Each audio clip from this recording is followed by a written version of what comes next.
Donald Trump's lawyers say it's a practical impossibility that he will be able to post the $464 million bond needed to pause the ruling in his New York civil fraud case. CBS News chief election and campaign correspondent Robert Costa has more on Trump's money mess and more from the campaign trail. Former President Donald Trump could soon be facing a financial crisis. His lawyers today revealing in a court filing that Trump has failed to obtain a $454 million bond, calling it a practical impossibility. It's due in just 1 week, and without it, New York Attorney General Letitia James could freeze his bank accounts and seize his prized properties, including Trump Tower and 40 Wall Street. The bottom line is this is rigged. Trump, who was unable to reach agreement with more than 30 companies that provide appeal bonds, is also scrambling to raise money for the general election. CBS News has learned Trump is considering enlisting his former 2016 campaign chairman, Paul Manafort, a convicted felon who was found guilty of committing several financial crimes in 2018 and later pardoned by Trump. Meanwhile, the former president has ramped up his incendiary rhetoric on the campaign trail. We're going to put a 100% tariff on every single car that comes across the line, and you're not going to be able to sell those cars if I get elected. Now, if I don't get elected, it's going to be a bloodbath for the whole. That's going to be the least of it. It's going to be a bloodbath for the country. Trump insists he was referring to a potential bloodbath in the automobile industry. In the past, Trump has warned of bedlam if Biden wins, suggesting there will be anger if he is convicted of a crime.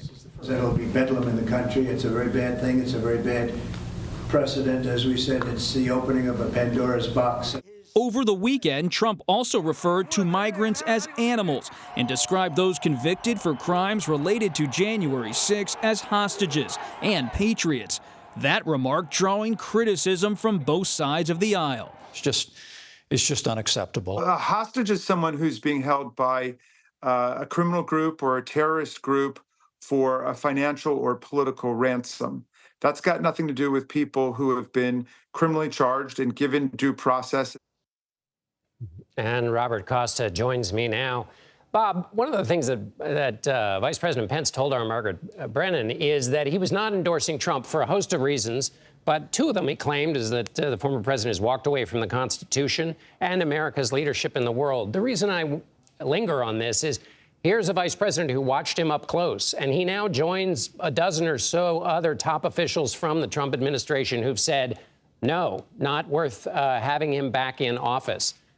That's never happened before. Does that matter at all?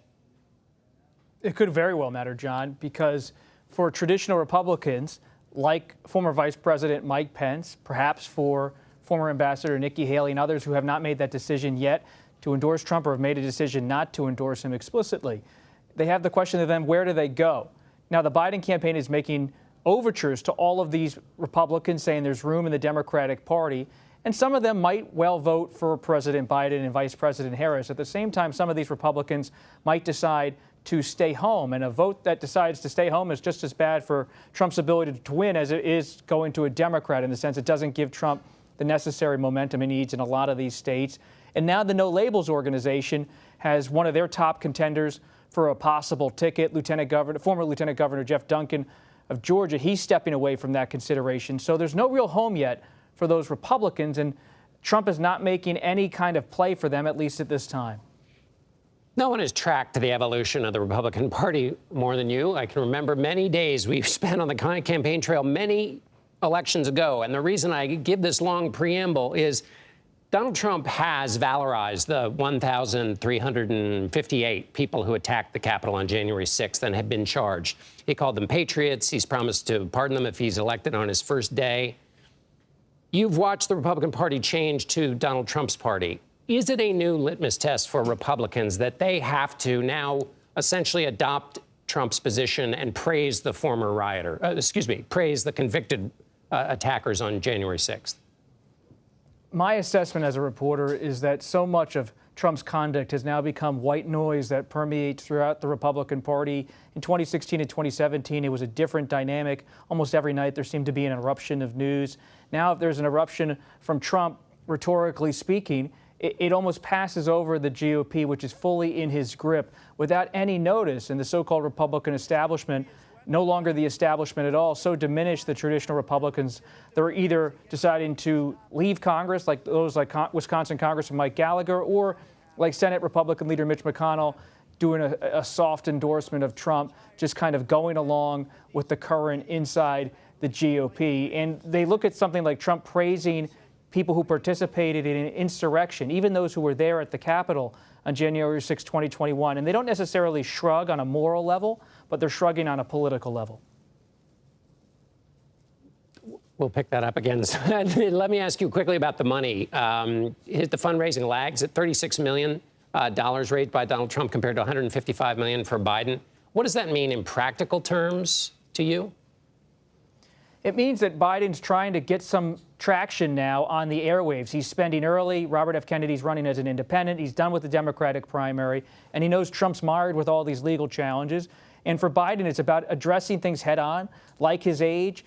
He wants to speak to the labor movement in places like Michigan, Pennsylvania, and Wisconsin. And for Biden, this is really a reset moment, not just because of the State of the Union. I would couple that with the money that's coming into his campaign. If you put the State of the Union on top of all of the spending across the air and across social media, you see the Biden campaign trying to say Trump is in a weak position politically. They can try to reset this campaign and reset the narrative around the Biden White House. Thank you so much, Bob. Robert Costa in Washington. Thanks. Meanwhile, the New York judge in Trump's hush money case has denied Trump's effort to block testimony by Michael Cohen, Stormy Daniels, and others. But there will be limitations. The judge also ruled the Access Hollywood tape cannot be admitted into evidence, but lawyers can prompt witnesses to discuss the tape's impact on the former president's actions.